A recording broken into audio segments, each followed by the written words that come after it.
ഇത് Ford company നിർമ്മിക്കുന്ന ട്രക്കാണ്. അവരും ട്രക്ക് നിർമ്മിക്കുന്നുണ്ട് കുറേ വർഷമായിട്ട്. ഇവിടെ ഈ ഒരു വാഹനത്തിൻ്റെ DPF ഫിൽട്ടർ കാണാം. DPF ഡീസൽ പർട്ടിക്കുലർ ഫിൽട്ടർ എന്ന സംഭവമാണ്. അതേപോലെ തന്നെ ഇവിടെ അതിൻ്റെ AdBlue ഇഞ്ചക്ട് ചെയ്യുന്ന ഇഞ്ചക്ടർ അവിടെ കാണാം. അതിന് ഹീറ്റൊക്കെ ഉള്ള കൂളൻറ്റിൻ്റെ പൈപ്പും സംഭവങ്ങളൊക്കെ അവിടെ കാണാം. ഫോർഡ് എന്ന് പറയുമ്പോൾ പെട്ടെന്ന് എന്തെങ്കിലും സെൻസറിൻ്റെ റീഡിങ്ങുകൾ റോങ് ആയിട്ടുണ്ടെങ്കിൽ അപ്പം തന്നെ എഞ്ചിൻ ലൈറ്റ് കത്തും. ഫോർഡായിട്ട് കമ്പയർ ചെയ്യുന്ന സമയത്ത് ഇപ്പോൾ നിസാനോ ടൊയോട്ടോ ഏതെങ്കിലും വാഹനം വാങ്ങിച്ചിട്ടുണ്ടെങ്കിൽ ആ വാഹനത്തിൻ്റെ എഞ്ചിൻ ലൈറ്റ് കത്തുക, വാഹനം എവിടെയെങ്കിലും പോയി നിന്ന് കഴിഞ്ഞാലേ കത്തുള്ളൂ. ഇപ്പോൾ ഫോർഡിൻ്റെ വാഹനങ്ങളാണെങ്കിൽ ആ ഒരു സെൻസറിൻ്റെ റീഡിങ്ങുകൾ ചെറിയ വേരിയേഷൻ വരുമ്പം തന്നെ മുന്നേ ലൈറ്റ് കത്തും. അതുകൊണ്ട് തന്നെ ഫോർഡിൻ്റെ വാഹനങ്ങളെ ആൾക്കാർക്ക് തീരെ താല്പര്യമില്ല. ഇവിടെ ഇതിൻ്റെ വലിയ എക്സോസ്റ്റ് പൈപ്പൊക്കെ കാണാം. എത്തരം ട്രക്കുകൾ 8000 cc മുതൽ 12000 cc ട്രക്കിൻ്റെ കപ്പാസിറ്റി വരിക. ഇത്തരം ട്രക്കുകൾക്ക് ഡുവൽ ക്ലച്ച് ഗിയർ ബോക്സും അതേപോലെ തന്നെ ന്യൂമാറ്റിക് എയർ ഷിഫ്റ്റിംഗ് ഒക്കെ വരുന്നുണ്ട്. എയറിൻ്റെ പ്രഷർ ഉപയോഗിച്ചിട്ട് ഗിയർ ഷിഫ്റ്റ് എന്ന മെക്കാനിസം ഒക്കെ വരുന്നുണ്ട് ചില ട്രക്കുകൾക്ക്.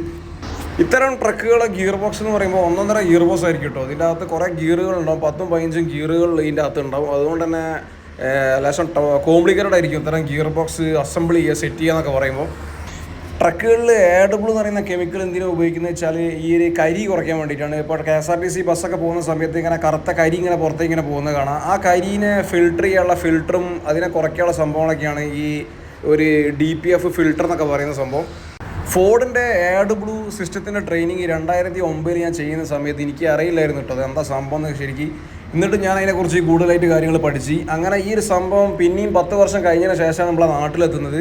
ഈ ഒരു ട്രക്കിൻ്റെ കാര്യത്തിൽ തന്നെ നമ്മൾ ഇത്രയും പിറകിലാണ് അമേരിക്കയും യൂറോപ്പൊക്കെ ആയിട്ട് കമ്പയർ ചെയ്യുന്ന സമയത്ത്. അങ്ങനെയാണെങ്കിൽ ഫൈറ്റർ ജെറ്റ് മിലിറ്ററി എക്യുപ്മെൻറ്റ്സിലൊക്കെ നമ്മൾ ശരിക്കും 10-25 വർഷം പിന്നിലേക്കും. AdBlueൻ്റെ ലെവൽ ടാങ്കിൽ വളരെ കുറഞ്ഞു കഴിഞ്ഞാൽ വാഹനം സ്റ്റാർട്ടാവില്ല, പ്രത്യേകം ശ്രദ്ധിക്കുക. അതുകൊണ്ട് തന്നെ നമ്മൾ ഇടയ്ക്കിടയ്ക്ക് AdBlueൻ്റെ ലെവൽ നോക്കണം. അതേപോലെ തന്നെ AdBlue ഫുൾ ടൈം ഇഞ്ചക്ട് ചെയ്യില്ല. ചില വാഹനത്തിൻ്റെ ചില പ്രത്യേക സാഹചര്യത്തിൽ മാത്രമേ ഈ ഒരു AdBlue ഇഞ്ചക്ട് ആവുള്ളൂ. അല്ലാത്ത പക്ഷം ഈ ഒരു AdBlue ഇഞ്ചക്ട് ചെയ്യേണ്ട ആവശ്യം വരുന്നില്ല. അത് വാഹനത്തിൻ്റെ സ്പീഡ്, അതിൻ്റെ ലോഡ് അതിനൊക്കെ അനുസരിച്ചിട്ടാണ് ഈ ഒരു AdBlue ഇഞ്ചക്ട് ചെയ്യുന്നത്. അതേപോലെ തന്നെ DPF ഫിൽട്ടർ ബ്ലോക്കായി കഴിഞ്ഞാലും വാണിംഗ് ലൈറ്റ് കത്തും.